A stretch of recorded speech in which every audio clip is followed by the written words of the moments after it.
Coucou tout le monde, j'espère que vous allez bien. Aujourd'hui on se retrouve avec une nouvelle vidéo au sujet de ma routine soins et make-up que je fais au quotidien. Sur Insta Story, je vous ai un peu sondé sur quel style de vidéo vous vouliez avoir et vous m'avez dit Marie, ça fait plus d'1 an que t'as pas fait de vidéo sur tes routines make-up.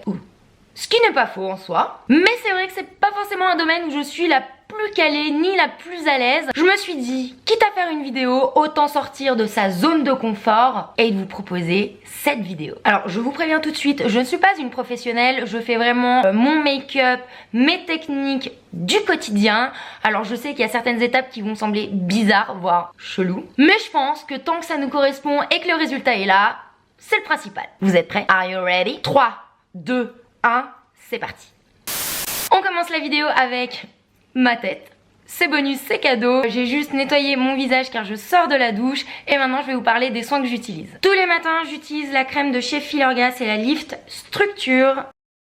Donc c'est une crème hydratante mais aussi qui va lifter ma peau.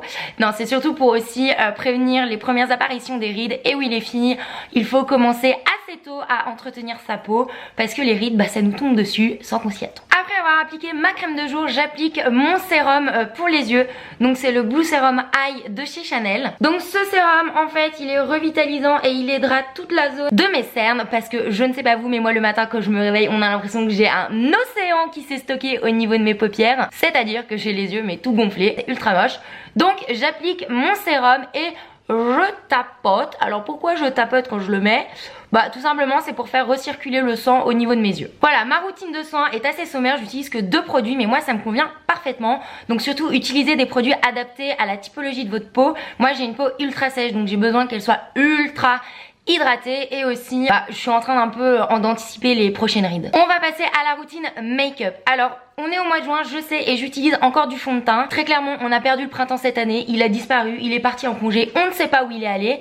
Mais normalement, au moment du printemps, c'est les premiers rayons de soleil, j'ai la peau qui bronze, j'ai le teint allé, donc je ne mets plus de fond de teint. Mais clairement, cette année, vous le voyez, je ressemble à un vampire. On commence du coup ma routine make-up avec mon fond de teint. Donc j'utilise le teint Ultra de chez Chanel. Donc il a une tenue hyper longue sur la journée. Il a un fini qui est mat. C'est ce que je recherche avec un fond de teint. Je déteste quand le fond de teint il brille. On a l'impression qu'on est en train de transpirer. Donc voilà, il a un fini mat. Il est hyper couvrant. Il est aussi hydratant. Et il a aussi une protection contre les UV. Donc moi je trouve ça hyper important. Important parce qu'il faut penser quand même à protéger sa peau des rayons du soleil. Donc c'est un fond de teint liquide. Vous pouvez le voir, il est juste là sur le dos de ma main. Du coup pour l'appliquer j'utilise un pinceau. Pourquoi un pinceau? Parce que je trouve que c'est quand même plus agréable à appliquer et surtout on utilise moins de produits. Voilà, ça évite de faire moins de paquets sur le visage. Bon voilà, je viens d'appliquer mon fond de teint pour vraiment unifier mon teint et avoir un côté un peu plus net. Mon petit conseil ce serait de ne pas oublier de passer votre fond de teint dans le cou et au niveau des oreilles. Pourquoi? Tout simplement pour éviter qu'il y ait une démarcation parce que c'est vraiment pas joli. On continue avec un correcteur de chez Clinique, c'est le Beyond Perfecting. Donc je l'utilise au niveau des cernes et de mes petites imperfections. Et oui, vous avez pu le voir, j'ai quelques boutons sur le visage. En fait au mois de mai j'ai été pas mal en déplacement, beaucoup de manque de sommeil, une hygiène de vie qui n'était pas forcément la mienne et du coup je ramasse. Donc j'applique ce correcteur, oui, à l'aide du doigt. Je trouve que c'est plus simple. Voilà, comme ceci, je tapote entre mes 2 doigts. Donc j'applique avec le doigt, c'est une teinte qui est légèrement plus claire que mon fond de teint. Voilà, pour moi c'est pour illuminer le visage, j'aime bien.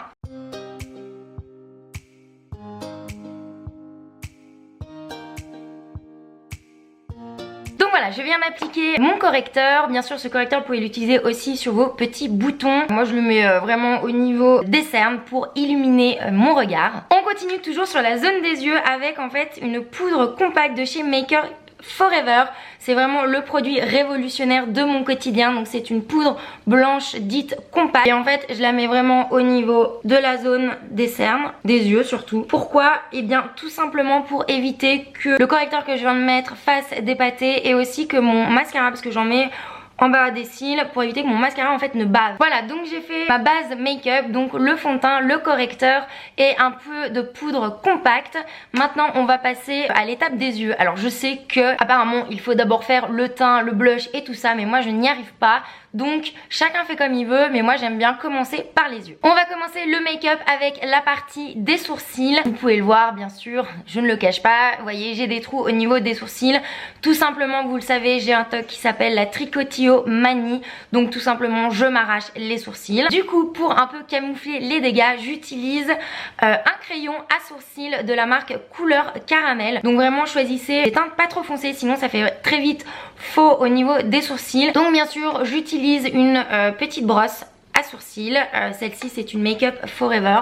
Donc en fait j'utilise cette petite brosse pour juste donner un peu une forme à mes sourcils et un peu les ranger. Donc ensuite à l'aide de mon petit crayon qui est vraiment tout rikiki, maintenant il va falloir que j'en racheter un. Je vais faire de la manière suivante. En fait je vais passer le crayon au ras ici, juste pour redonner une ligne. Compléter ici la fin, puisque du coup c'est là où j'ai tendance un peu à arracher les sourcils, et bien sûr compléter sur le sourcil gauche par exemple les zones où il y a des trous.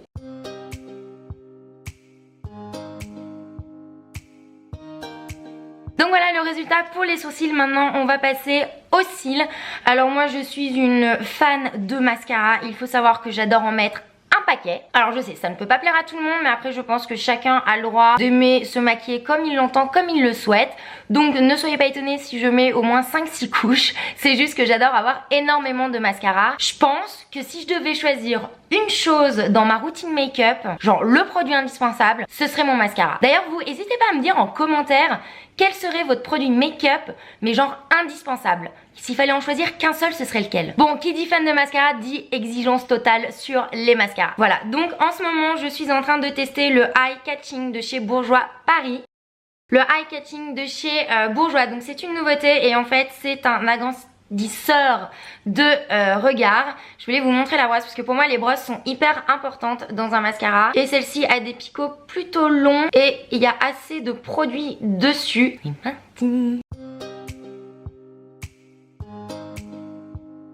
Bon, très clairement, je suis beaucoup trop fan de ce mascara. Il est parfait. Il est parfait.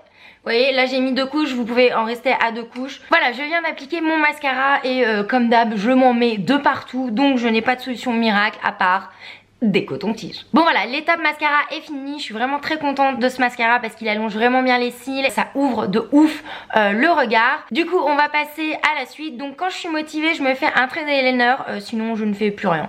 Voilà, je laisse le mascara. En ce moment j'utilise le Eye Catching de chez Bourjois. Donc c'est un eyeliner. Sa particularité c'est que sa mine est un feutre qui est de ouf quand on n'est pas la pro de l'eyeliner. J'ai vraiment du mal avec les eyeliners où en fait la mine vous savez est assez molle, elle est pas rigide. Je n'arrive absolument pas à en mettre. Ah oui, petite astuce que j'ai vue sur YouTube, chez les youtubeuses beauté, c'est que pour avoir bien du produit au bout de votre eyeliner, n'hésitez pas à en fait le faire tourner comme ça dans son petit bouchon.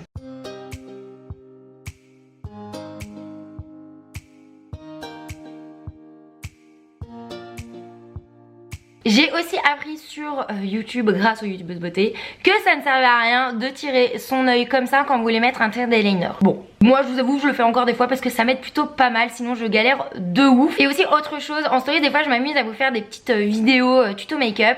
Et certaines m'ont dit mais pourquoi tu mets l'eyeliner après le mascara? Alors pareil, je ne sais pas. J'ai pas vraiment de logique dans mon make-up. C'est vrai que je préfère mettre d'abord le mascara et après l'eyeliner. Donc voilà, je viens d'appliquer l'eyeliner, donc je me rapproche, petit zoom, magnifique, on adore. Si vous voyez, je prolonge ma ligne.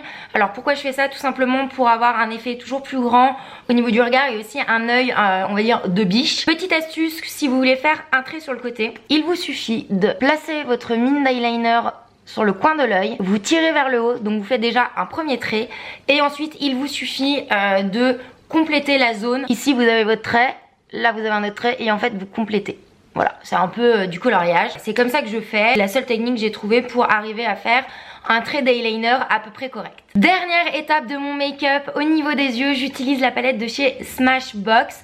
Donc c'est une palette illuminatrice, c'est celle-ci. Et du coup, moi j'utilise cette teinte-là, donc c'est la Blow Fuse Gold. Je vais prendre de la poudre claire que je vais appliquer au niveau de mon sourcil pour en fait faire une zone de lumière. En fait ça permet d'agrandir votre regard et d'avoir vraiment un regard lumineux. Et pour finir ma routine make-up, on finit par l'application en fait de la poudre Bonne Mine de chez Givenchy. Donc c'est la numéro 2. Alors on m'a recommandé, étant donné que j'ai un front qui fait 5 cm, voilà, appliquer vraiment la poudre Bonne Mine à ce niveau là, en dessous des pommettes, en dessous ici, dans le cou et juste un peu là, mais pas sur le front, sinon ça rapetissit encore plus mon front. Donc team petit front, n'en mettez pas, team grand front, faites-vous plaisir. Donc à l'aide de mon petit pinceau, je tapote, j'enlève l'excédent et j'applique.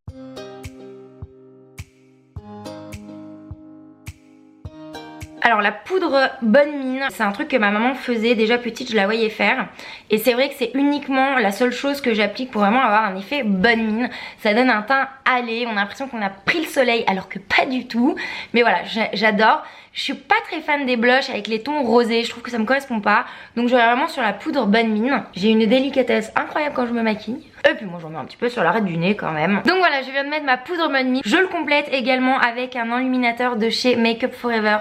Mais regardez-moi, il est magnifique, il est irisé, il est gold, je l'aime beaucoup trop. Du coup moi je l'applique au doigt et je le vais vraiment en fait au niveau de la pommette, au ras de la pommette. Voilà, avec le doigt, voyez, c'est trop beau.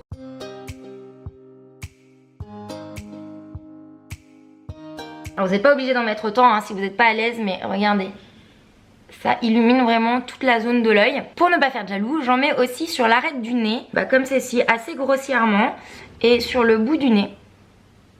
Et après vous en mettez aussi au niveau de l'arc de Cupidon, donc c'est ici. Voilà, alors vraiment l'idée de l'enluminateur c'est pour faire des zones de lumière sur votre visage. Alors bien sûr vous ne restez pas comme ça parce que je ressemble clairement à une boule à facettes. Du coup ce que je fais c'est que je repasse avec ma poudre Bonne Mine pour en fait un peu estomper le côté très enluminé de la poudre. Et la petite touche finale, vous pouvez mettre du rouge à lèvres, du gloss, du labello, enfin ce que vous voulez. Moi en ce moment j'utilise l'éclat Minute, c'est une huile confort de chez Clarins. En plus elle est vraiment trop belle parce qu'elle est toute pailletée. Et aussi cette huile elle est ultra nourrissante pour les lèvres parce que j'ai tendance à avoir les lèvres qui gercent hyper facilement. Donc voilà. Et voilà le résultat de ma routine soins et make-up. J'espère que cette routine soins et make-up vous a plu. D'ailleurs n'hésitez pas à me mettre des petits pouces si vous avez aimé cette vidéo, bien sûr. N'hésitez pas aussi à me laisser vos petits commentaires, peut-être avec vos petites astuces make-up. J'adore découvrir des nouveautés. Et bien sûr, on se retrouve sur le blog, mais aussi sur Instagram, Facebook et Twitter. Je vous fais de gros bisous.